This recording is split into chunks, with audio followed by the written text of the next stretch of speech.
राम राम भक्त। ओम नमः शिवाय। हर हर महादेव। दोस्तों, महाशिवरात्रि के दिन शिवलिंग से यह गुप्त चीज ले आना, अपने घर आपकी सभी मनोकामनाएं पूरी होंगी। इतना पैसा आएगा कि गिनते गिनते थक जाओगे। भगवान भोले नाथ जी के आशीर्वाद से अपने जीवन में बहुत उन्नति करोगे।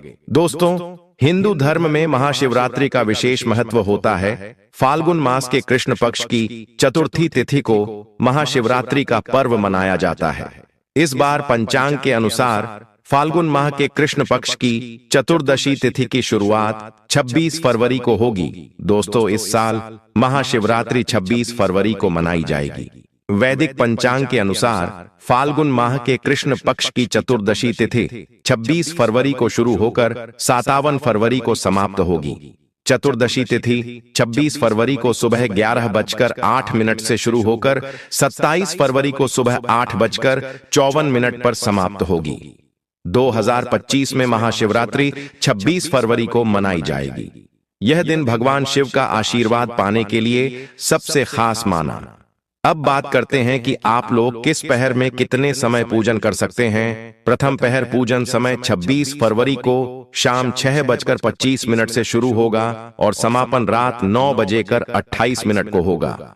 दूसरा पहर पूजन समय 26 फरवरी को रात 9:28 से शुरू होगा और समापन 9 मार्च को रात 12:31 पर होगा। तीसरे पहर पूजन समय 27 फरवरी को रात 12:31 पर होगा। 31:31 से शुरू होगा और समापन सुबह 3:34 पर होगा। दोस्तों, महाशिवरात्रि का अर्थ होता क्या है? तो सबसे पहले तो यह जान लीजिए, आप माह का अर्थ होता है महान। शिवरात्रि का मतलब होता है शिव की रात्रि, अर्थात भगवान शिव जी की महान रात्रि, महाशिवरात्रि। इसलिए भी बेहद शुभ मानी जाती है। कहा जाता है इस दिन किसी भी व्यक्ति ने भगवान भोलेनाथ की थोड़ी सी भी पूजा साधना क्रिया कर ली तो उस व्यक्ति के जीवन की सभी मनोकामनाएं पूर्ण हो जाती हैं। उस व्यक्ति के जीवन के हर कष्ट खत्म हो जाते हैं और उस व्यक्ति के जीवन में धन आना शुरू हो जाता है। दोस्तों, वीडियो आगे शुरू करें उससे पहले भगवान भोलेनाथ के सच्चे भक्त इस वीडियो को लाइक अवश्य कर दें और कमेंट बॉक्स में हर हर महादेव सच्ची श्रद्धा से लिख दें, जिससे कि भगवान भोलेनाथ जी का आशीर्वाद आपको सीधे प्राप्त हो सके। दोस्तों, आज की इस वीडियो में हम आपको बताएंगे कि महाशिवरात्रि के दिन आपको भगवान भोलेनाथ के मंदिर जाकर के क्या क्या भगवान भोलेनाथ को अर्पित करना और वहां से वापस क्या लेकर के आना है, ताकि आपके घर की गरीबी, दरिद्रता, परेशानी, कष्ट, दिक्कतें हमेशा के लिए खत्म हो जाए। दूसरी तरफ आपके घर पर सुख, समृद्धि, यश, वैभव, ऐश्वर्य की आपको प्राप्ति हो। ध्यान रखिएगा दोस्तों, महाशिवरात्रि का इंतजार हर व्यक्ति इसीलिए करता है ताकि उसको भगवान भोलेनाथ का आशीर्वाद मिल सके। कहा गया है कि देवों के देव भगवान भोलेनाथ अगर किसी भी व्यक्ति को आशीर्वाद दे दें तो उस व्यक्ति का साक्षात कल भी आकर कुछ नहीं बिगाड़ पाता है। इसीलिए आज की इस वीडियो में हम आपको बताएंगे कि कैसे आप महाशिवरात्रि के दिन, जो बहुत ही पावन दिन है, इस दिन भगवान भोलेनाथ को प्रसन्न कर सकते हैं। कैसे आपको भगवान भोलेनाथ का आशीर्वाद प्राप्त हो सकता है और कैसे महाशिवरात्रि के दिन शिवलिंग की आपको पूजा करनी है, वह भी खास उपाय करते हुए कैसे आपको शिवलिंग पर क्या क्या चढ़ाना है और क्या क्या वहां से लेकर अपने घर पर वापस लेकर आना है, ताकि आपके घर पर अन्न और धन का भंडार कभी भी कम न हो। देखिए दोस्तों, आपके जीवन में कितनी ही बड़ी परेशानी हो, कितनी ही बड़ी दिक्कत क्यों ना हो, मान लीजिए आपके जीवन में धन की समस्या है, मान लीजिए आप नौकरी की प्राप्ति के लिए बहुत ही ज्यादा परेशान हो चुके हैं, आपके शत्रुओं ने आपको घेर लिया है, संतान की प्राप्ति आपको हो नहीं पा रही है, तो एक बात का ध्यान रखिएगा दोस्तों, महाशिवरात्रि का पावन दिन एक ऐसा दिन होता है जिस दिन कोई भी व्यक्ति अगर थोड़े से उपाय कर लेता है, भगवान भोलेनाथ की साक्षात पूजा कर लेता है, तो उस व्यक्ति की कितनी ही बड़ी मनोकामना हो, कितनी ही बड़ा कष्ट हो, वह खत्म हो जाता है और उसकी मनोकामना पूर्ण हो जाती है। दोस्तों, मान लीजिए आपके ऊपर कोई दोष लगा हुआ है, जैसे वास्तु दोष, शनि दोष, प्राकृति दोष या कोई भी दोष लगा हुआ है, तो आपको महाशिवरात्रि के दिन थोड़ी सी पूजा करनी है और आपका दोष खत्म हो जाएगा। आपके जीवन से सभी परेशानियां चली जाएंगी और आपके जीवन में जो धन आना बंद हो गया था उसका आगमन वापस शुरू हो जाएगा। मान के चलिए आपके जीवन में कभी भी कोई परेशानी नहीं रहेगी। बस दोस्तों, आज की इस वीडियो को लास्ट तक देख लीजिए और मान के चलिए भगवान भोलेनाथ के आशीर्वाद से आपकी सभी मनोकामनाएं भी पूरी होगी और आपके जीवन की सभी परेशानियां भी चली जाएंगी। देखिए, एक बात कही गई है कि जब भी हम भगवान भोलेनाथ की पूजा करते हैं, हमें धैर्य रखना चाहिए, विश्वास रखना चाहिए और श्रद्धा के साथ भगवान भोलेनाथ की पूजा करनी चाहिए, क्योंकि भगवान भोलेनाथ बहुत ही भोले हैं। वह किसी भी व्यक्ति की थोड़ी सी ही पूजा से, साधना से तुरंत ही प्रसन्न हो जाते हैं। इसलिए दोस्तों, महाशिवरात्रि के दिन कुछ ऐसी चीजें हैं जो आपको अवश्य पता होनी चाहिए, क्योंकि महाशिवरात्रि के दिन अगर आप भगवान भोलेनाथ के सामने पूजा करने जा रहे हैं तो मान के चलिए दोस्तों, आपने अगर कोई गलती कर दी तो भगवान भोलेनाथ आपसे क्रोधित हो जाएंगे। और आपने सही तरीके से पूजा की होगी तो साक्षात आपको भगवान भोलेनाथ उसी दिन आशीर्वाद दे देंगे और उस दिन के बाद आपके जीवन में कभी कोई परेशानी नहीं आएगी। आपको हमें एक एक चीज बताने जा रहे हैं, इसलिए इस वीडियो को लास्ट तक देखिएगा। सबसे पहले आपको भगवान भोलेनाथ के मंदिर जाना होगा। ये जितने भी उपाय आपको बताए जाएंगे ये मंदिर के उपाय होंगे। देखिए, होता क्या है कि कई लोग हमसे पूछते हैं कि गुरुजी, हमारे घर पर शिवलिंग है, क्या हम घर पर पूजा नहीं कर सकते हैं? तो इसका उत्तर है नहीं। दोस्तों, आपको मंदिर जाना पड़ेगा, क्योंकि मंदिर का जो शिवलिंग होता है और जो घर का शिवलिंग होता है, इसमें बहुत ज्यादा फर्क होता है। जो मंदिर का शिवलिंग होता है दोस्तों, इसकी जो एनर्जी होती है वो आपके घर के शिवलिंग से करोड़ों गुना ज्यादा होती है। इसमें ऐसी सकारात्मक ऊर्जा होती है जिसके सामने अगर आप थोड़ी सी पूजा करते हैं तो तुरंत ही उसका फल आपको मिलता है और आपके जीवन की हर परेशानी चली जाती है। तो आपको जितने भी आज उपाय बताए जा रहे हैं, आपके जीवन की परेशानी को खत्म करने के लिए, आपकी मनोकामना पूर्ति के लिए, उस उपाय के लिए तो आपको मंदिर जाना पड़ेगा। और महाशिवरात्रि का पर्व पड़ रहा है, वह आज दिन बुधवार को पड़ रहा है। तो यह दिन ऐसा है, इस दिन अगर आप मंदिर जाकर के भगवान भोलेनाथ की पूजा आराधना कर रहे हैं तो मान के चलिए दोस्तों, आपके जीवन में कभी कष्ट आ ही नहीं सकता। पूरे साल आपके घर पर अन्न धन का भंडार बना रहेगा। तो आपको क्या क्या ले जाना है वह कहीं पर लिख लीजिए, क्योंकि दोस्तों, अगर आपने एक भी गलती कर दी तो आपकी पूजा संपन्न मानी नहीं जाएगी। दोस्तों, सबसे पहली चीज जो भगवान भोलेनाथ के लिए आपको जल ले जाना है, 26 फरवरी यानी आज के दिन। कई लोग हमसे ये कहते हैं कि गुरुजी, जल जो है वह तो शिवालय में भी मिल जाता है, शिव मंदिर में मिल जाता है। तो नहीं दोस्तों, वहां का जल आप तभी चढ़ाई यह जब कोई दिक्कत हो, वरना घर से ही जल ले जाना चाहिए। आखिर घर से जल क्यों ले जाया जाता है, इसकी भी बात सुन लीजिए। घर से इसीलिए आपको जल ले जाना है ताकि आपके घर का जो जल ले जा रहे हैं भगवान भोलेनाथ पर चढ़ाने के लिए, उसी जल के द्वारा आप भगवान से जुड़ जाएंगे। उस जल के द्वारा आप भगवान को अपनी सभी दिक्कतें बता देंगे और उस जल को जैसे ही भगवान भोलेनाथ पर आप चढ़ाएंगे, अपनी समस्याओं को बताते हुए वह समस्या आपकी खत्म हो जाएंगी। इसलिए घर से जल ले जाएगा। आप सबसे जरूरी चीज जो जल ले जा रहे हैं उसमें 2-4 बूंद गंगा जल जरूर डाल दीजिएगा, क्योंकि गंगा जल डाले बिना आपकी पूजा संपन्न नहीं मानी जाएगी। महाशिवरात्रि के दिन तो आपको जल ले जाना है, उसमें गंगा जल डालकर के दूसरा आपको 3 पत्ते वाला बेलपत्र ले जाना है। दोस्तों, बेलपत्र बहुत ही शुभ होता है। आपने अगर मान लीजिए एक तरफ 1000 कन्याओं को खाना खिलाया है, दूसरी तरफ भगवान भोलेनाथ को बेलपत्र चढ़ाया है, तो ये दोनों बराबर माने जाते हैं, इसलिए बेलपत्र जरूर ले जाएगा।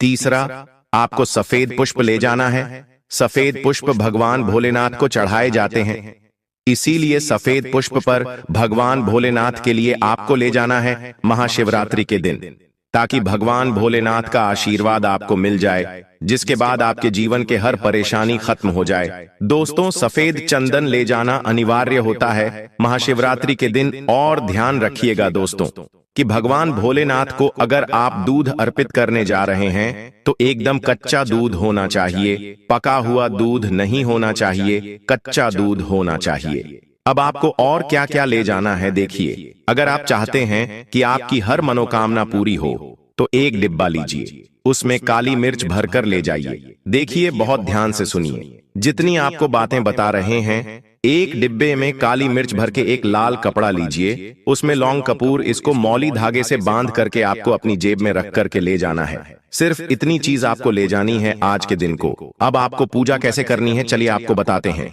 बहुत ध्यान से लास्ट तक देखिएगा, और जितनी भी चीज आपको बताई जा रही है, इन चीजों को आपको ले जाना है और शिवालय से वापस लेकर आना है अपने घर पर, ताकि आपको धन की प्राप्ति हो सके, आपकी कोई भी मनोकामना हो वह पूर्ण हो जाए। दोस्तों, आप पहले जाएंगे मंदिर। सबसे पहले आपको इस बात का ध्यान रखना है, मंदिर जाने से पहले ही काले या नीले कपड़े का धारण करके मंदिर न जाएं, वरना भगवान भोलेनाथ का आपको क्रोधित रूप देखना पड़ सकता है। सबसे पहले आपको यह करना है कि पतली धार बनाते हुए जल भगवान भोलेनाथ को अर्पित कर देना। बहुत ध्यान से सुनिएगा दोस्तों, पतली धार बनाते हुए भगवान भोलेनाथ को जल आपको अर्पित कर देना है। अब आपको यह करना है दोस्तों कि भगवान भोलेनाथ को चंदन लगाना है। चंदन लगाने के बाद भगवान भोलेनाथ पर 3 पत्ते वाला बेलपत्र रखना है। 3 पत्ते वाला बेलपत्र रखने के बाद आपको भगवान भोलेनाथ पर सफेद पुष्प अर्पित कर देना है। सिर्फ इतना आपको करना है। दूध अगर आप चढ़ाना चाहते हैं तो दूध भी आप चढ़ा सकते हैं, इतना बस आपको करना है। इतना करने के बाद आपको वहां पर खड़े होकर 108 बार, बहुत ध्यान से सुनिएगा, 108 बार आपको ओम नमः शिवाय का जाप करना है। या तो आप 108 बार कर लीजिए या 1008 बार कर लीजिए। ये 3 ऐसी चीज है जो आपको करनी है, इतना करना है। अब आपको क्या करना है, एक डिब्बा जो काली मिर्च का आप ले गए हैं, उस काली मिर्च के डिब्बे को आपको शिवालय के जो गिरता हुआ शिव धारा है, जो शिवलिंग से वहां पर पानी गिर रहा है, उसी शिव हरि के पानी से आपको छू आना है और अपनी जेब में वापस रख लेना है। यह जो लाल पोटली आप ले गए हैं बंद करके लौंग की, इसको भी छुआना है, वापस रख लेना है। अब आपको क्या करना है, जिस लोटे में पानी ले गए थे या जिस लोटे में भी आप दूध ले गए थे, उसमें आपको क्या करना है, आपको जो भगवान भोलेनाथ का पानी वहां पर गिर रहा है, ध्यान रखिएगा, शिवलिंग की जो पानी नीचे गिर रहा है, उसी पानी का थोड़ा सा पानी अपने लोटे में ले लेना है। ध्यान रखिएगा, जो आपने लोटे में पानी भरकर ले गए हैं वह पानी वापस बचाना नहीं है, वह तो पूरा आपको भगवान भोलेनाथ को अर्पित कर देना। जो शिवलिंग से पानी गिर रहा है, उस पानी को आपको अपने लोटे में वापस ले लेना है।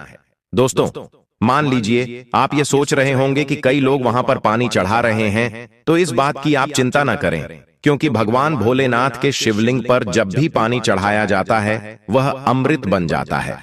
कहा जाता है कई देवी देवता शिवलिंग के पास अदृश्य रूप में खड़े होते हैं ताकि शिवलिंग से गिर रहा पानी वह धारण कर सके।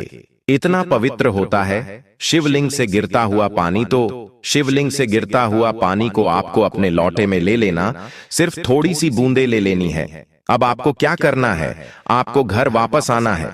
जो आपने लोटे में पानी लिया है दोस्तों, इसको घर पर आते ही घर के लोग जो हैं आपके, उनके ऊपर थोड़ा थोड़ा पानी छिड़क देना है। घर के हर कोने में पानी छिड़क देना है, घर के मुख्य द्वार पर पानी छिड़क दें। ना सिर्फ इतना आपको करना है, इतना आपने कर दिया। अब मान लीजिए पूरे साल आपके घर पर नकारात्मक शक्तियां नहीं आ पाएंगी। आपके घर पर कोई काला जादू, काली विद्या करवाने की कोशिश करेगा तो वो आपके घर पर नहीं कर पाएंगे। इससे आपके घर से नकारात्मक शक्तियां चली जाएंगी और सकारात्मक ऊर्जा आ जाएगी। यह जो अब काली मिर्च का भगवान भोलेनाथ जी के शिवलिंग से छुआ कर लाए हैं, इसको पूजा घर में रखे। यह जो काली मिर्च का डब्बा है आपके पास, इसे कभी भी आप किसी शुभ कार्य के लिए निकले, जैसे मान लीजिए आप बिजनेस मीटिंग के लिए जा रहे हैं, नौकरी की प्राप्ति के लिए जा रहे हैं, काली मिर्च घर के मुख्य द्वार से पहले रख के उसको कुचलते हुए निकालिए। मान के चलिए आपके काम में जो भी बाधा आने वाली होंगी, वह बाधाएं भगवान भोलेनाथ के आशीर्वाद से अपने आप हैं, हट जाएंगी और आप जिस कार्य के लिए भी जाएंगे उस कार्य में आपको सफलता मिलेगी। दोस्तों, भगवान भोलेनाथ का यहां पर आपको साक्षात आशीर्वाद मिलेगा महाशिवरात्रि के दिन, और आपके जीवन से हर परेशानी चली जाएगी। महाशिवरात्रि की रात आप अपनी सभी प्रकार के बुरी अनिष्ट शक्तियों से छुटकारा पा सकते हैं। जो लोग भोलेनाथ माता पार्वती की पूजा करना चाहते हैं वो इस दिन अपने घर पर पारद का शिवलिंग रख लीजिए। अभिमंत्रित होना चाहिए। जो भी शिवलिंग आप रखें अच्छे से उनको मंत्रों द्वारा भी अभिमंत्रित करके रखें। स्फटिक हो, नर्मदेश्वर शिवलिंग हो, कोई भी रखिए, अच्छे से उनको भोलेनाथ को अपने घर पर ही पूजन कीजिए। एक लोटा जल चढ़ाकर, क्योंकि मंदिरों में बहुत भीड़ भाड़ होती है और महाशिवरात्रि पर यही भीड़ का नजारा बहुत ही खूबसूरत लगता है। कोने कोने में शिव भक्त हैं। अगर आप मंदिर में नहीं जा सके या ठीक से जल नहीं चढ़ा पाए तो घर में ही शांति से आप पूजन करें। गन्ने का रस हुआ, पंचामृत हुआ, इससे आप इस दिन भोलेनाथ का अभिषेक कीजिए। दूध, दही, घी, शहद, शक्कर, पंचामृत बनाकर के अभिषेक कीजिए। दोस्तों, फिर भोलेनाथ का श्रृंगार कीजिए। चंदन चढ़ाई, अक्षत चढ़ाई, जनेऊ अर्पित कीजिए। थोड़ा सा चंदन का इत्र, क्योंकि चंदन का इत्र विशेष रूप से शिव शंभू को बहुत प्रिय है, तो वह आप अर्पित कीजिए। उनके पसंदीदा पुष्प चढ़ाए आंकड़े की माला से उनका श्रृंगार कीजिए। दोस्तों, कनेर के सफेद पुष्प चढ़ाए, कमल हुए, गुलाब हुए, बेल हुए, यह फूल उनको बहुत प्रिय है, यह अर्पित करें और 5 बेलपत्र अवश्य चढ़ाएं। आप इस दिन चाहें तो या जो आपके पास बेलपत्र है उसी पर आप श्री श्री लिख करके या ओम नमः शिवाय या राम राम लिख करके अर्पित कीजिए।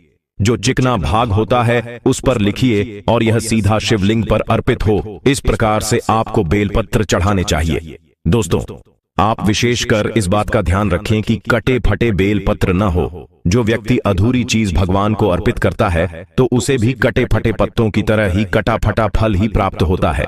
इसीलिए कभी भी अपूर्ण सामग्री अर्पित न करें।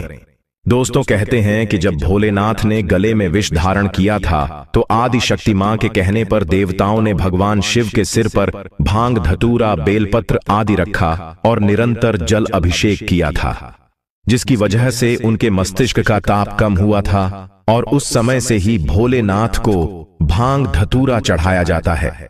और यह बात भोलेनाथ के भक्तों में बहुत कम लोगों को ही पता है कि इसी कारण शिवलिंग पर भांग धतूरा चढ़ाया जाता है। दोस्तों, अगर आपके घर में शिवलिंग है तो आज के दिन आप चाहे तो शिव जी का त्रिशूल हुआ, डमरू हुआ, ये भी आप उनको अर्पित कर सकते हैं। शिव के डमरू की डमडम की ध्वनि मंगल गुरु से संबंधित होती है, क्योंकि चंद्रमा उनके मस्तक पर विराजमान होकर अपनी क्रांति से अनंत आकाश में जटाधारी महामृत्युंजय को प्रसन्न करता है और बुध आदि ग्रह है इसमें संभाव से सहायक होते हैं। तो यह आज के दिन डमरू अर्पित करें। भोले बाबा का डमरू आप धारण भी कर सकते हैं। अभिमंत्रित करके आप अपने शरीर पर छोटा सा चांदी का डमरू धारण करें।